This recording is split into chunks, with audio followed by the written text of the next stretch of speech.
ઉનાળુ વેકેશનના છેલ્લા દિવસોમાં વિદ્યાર્થીઓને ઘરમાં જ પુરાઈ રહેવું પડે તેવી સ્થિતિનું નિર્માણ થયું છે।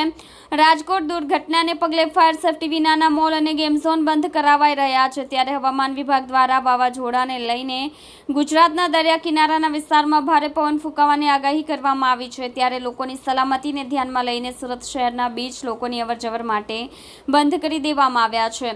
સુરત શહેર પોલીસ કમિશનર દ્વારા 1 થી 7 જૂન સુધી ડભારી, દાંડી, સુવાલી અને ડુમસના દરિયા કિનારાને સહેલાણીઓ માટે બંધ કરી દેવામાં આવ્યા છે। ભારતીય હવામાન ખાતાની આગાહીને લઈને ગુજરાતમાં દરિયા કિનારે ભારે પવન ફૂંકાય તેવી શક્યતાઓ દેખાઈ રહી છે। તેથી લોકો અને પર્યટકોની સુરક્ષાને ધ્યાનમાં લઈને સુરત શહેર પોલીસ કમિશનર અનુપમસિંહ ગહેલોત દ્વારા જાહેરનામું બહાર પાડી દેવામાં આવ્યું છે। આ જાહેરનામામાં સુરતના દરિયા કિનારા પર લોકોની અવરજવર પર પ્રતિબંધ લગાવવામાં આવ્યો છે। સુરત શહેર પોલીસ કમિશનર દ્વારા બહાર પાડવામાં આવેલા જાહેરનામાનો અમલ 1 જૂનથી 7 જૂન સુધી કરવામાં આવશે। તેથી 7 દિવસ સુધી સુરતનો દરિયો કિનારો લોકો માટે બંધ રાખવામાં આવ્યો છે।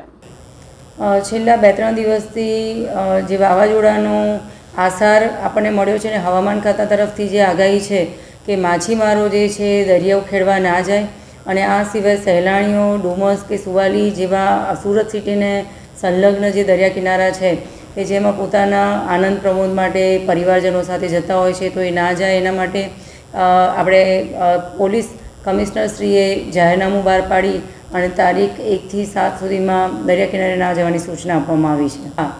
ચોક્કસ વેકેશન હોવાના લીધે બાળકો સાથે પરિવારજનો સ્વાભાવિક રીતે દરિયા કિનારે જતા હોય છે અને ઘણો મોટો વિસ્તાર આમાં આવરી લેવામાં આવ્યો છે। પોલીસ અને પોલીસ સાથે સંકળાયેલા જે પણ હોમગાર્ડ્સ છે એ બધાને ત્યાં તૈનાત કરવામાં આવ્યા છે।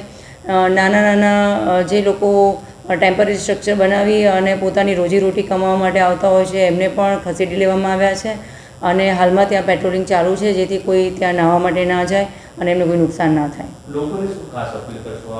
લોકોને ખાસ અપીલ કરીશું કે આટલા દિવસો દરમિયાન જે તેજ પવન ફૂંકાઈ રહ્યો છે એના લીધે કોઈ વૃક્ષ પડી શકે છે, ટેમ્પરરી સ્ટ્રક્ચર પડી શકે છે, કોઈ પણ એવું છાપરું કે એવી વસ્તુ તમારે જો પડે તો 2 વ્હીલર 4 વ્હીલરમાં જો તમે હો અથવા તો આપણે પોતે હોઈએ તો એ નુકસાન થવાની સંભાવના રહેશે।